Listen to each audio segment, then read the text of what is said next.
What's up? Now, I've already covered rossi&wing's first slide previously, so if you guys haven't watched that video yet, y'all could just check it out. Links in the description or either in this corner, so I keep forgetting left or right. But basically, that is the Summit 5 of rossi&wing. That is the magnum opus of their philosophy. Now, today we're going to be talking about another part of rossi&wing, which is the LUA series. And they have 3 models. Today we are going to talk about the first, which is this one right here.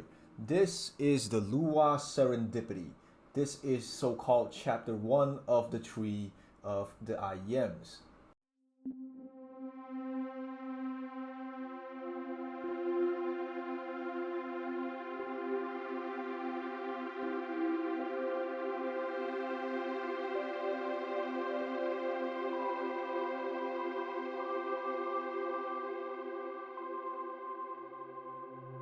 A little bit of a context, LUA actually stands in Latin for, I'm sorry if I butchered the Latin name, but Lumen Umbra Eterna, which translates to eternal light and darkness.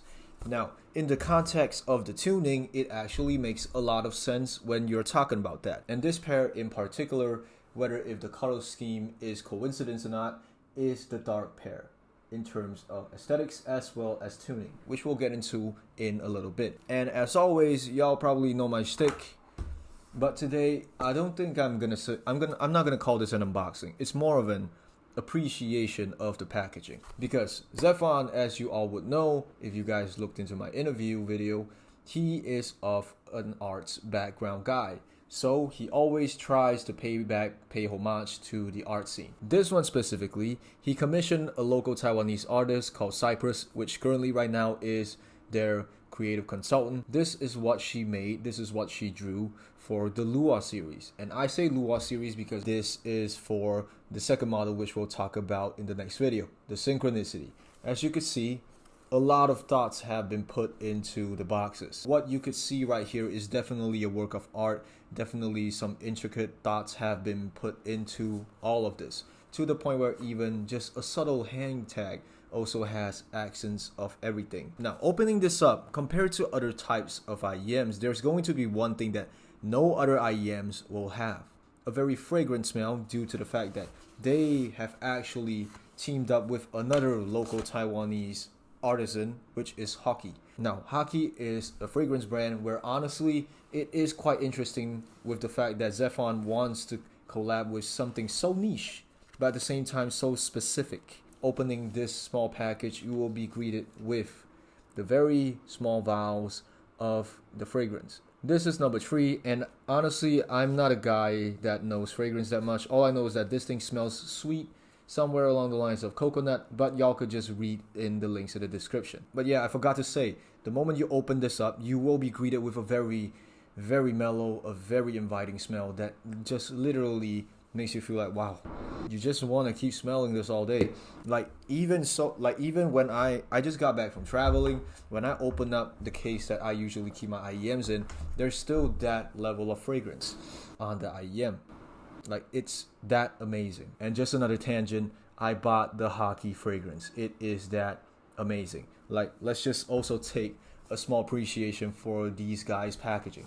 See, it looks hella sweet. But we're gonna review IEMs, not scent, so let's get on with it. Now, in contrast to the first light, you'll definitely see aesthetically there's going to be some very stark differences between that compared to the LUA series. This boasts a design that looks simple yet elegant and very mature, whereas this one, not to say that this thing is the opposite, but this one is sort of like, the more unleashed side, the more artistic side, the side where you literally just want to make a goddamn statement.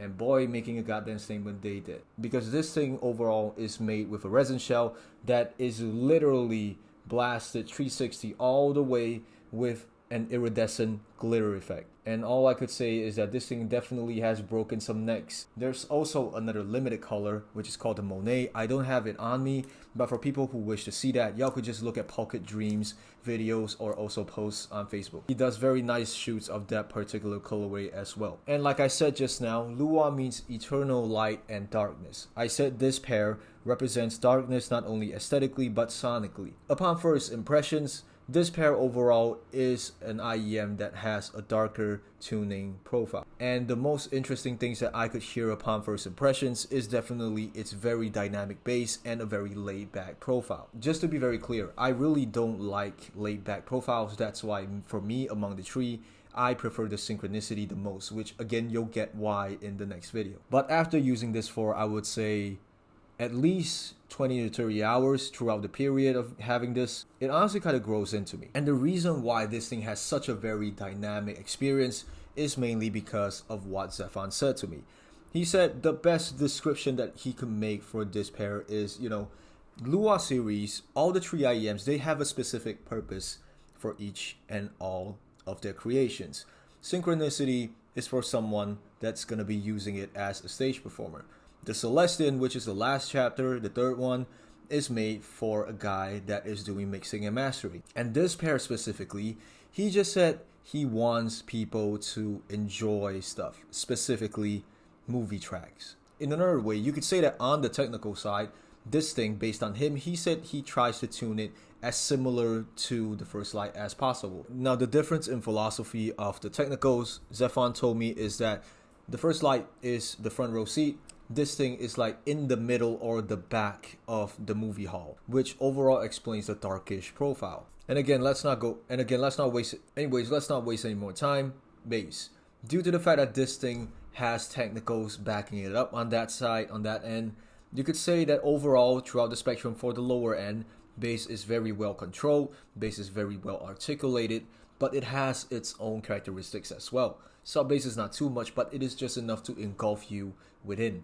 Rumbles are quite special, I would say, due to the fact that they are using their proprietary MR10DD. Lower and mid bass overall will have a more thick presence to it and a more heavy presence to it, and expect some slight darkishness as well. Overtones on the high end will probably not harmonize that specific to the point where it's going that low. So there's no sparkly twang in certain bass licks, but you could definitely feel like every single thing is as thick as the bass strings as well. Going on to the vocals, like I said, this thing is also quite a relaxed pair, so expect yourself to feel like this is a more laid back presentation, with, I would say, the best representation of where the vocals might be is literally somewhere around, just in front of your ear, somewhere around this axis in your head. Tonality of this pair, due to the fact that it is a more bassy set, it definitely has a slight warm-ish presence, warm-ish tonality to it. And this overall gives the benefit to one single thing. There is not going to be any levels of sibilance whatsoever in this pair. And overall, I would say vocals, unlike the bass, has less weight, but just the right amount of note weight, just the right amount of body, so that it does not feel like it's too much on that end. And this is one thing that I specifically like a lot about this. Mainly, I would say it's because of how rossi&wing, actually approach their stuff. Due to the fact that everything is having a slightly darker hue, there is a slight studio monitor timbre to it at the end. Like every single ending of a note, every single ending of an inflection, there's going to be a slight transparent resolution ending to it, which I personally really appreciate that timberness. And instruments overall are definitely quite lively and immersive, yet feels toned down so that it is energetic, but you feel like you're being engulfed into it rather than you're being, hyped up to listen to that song. And overall, for the harmonics in the mids, the micro details are definitely carrying this pair a lot, so that everything has another level of dimensionality to it. Specifically, strings from violins, woodwinds, and synths. These three, I would say, have the best harmonics overall with their overtones. Upper mids and treble definitely also translates the same in terms of how energetic they are, but at the same time, it's quite laid back. Expect cymbals, hi-hats, rides, all of those to have quite a very strong presence, but at the same time,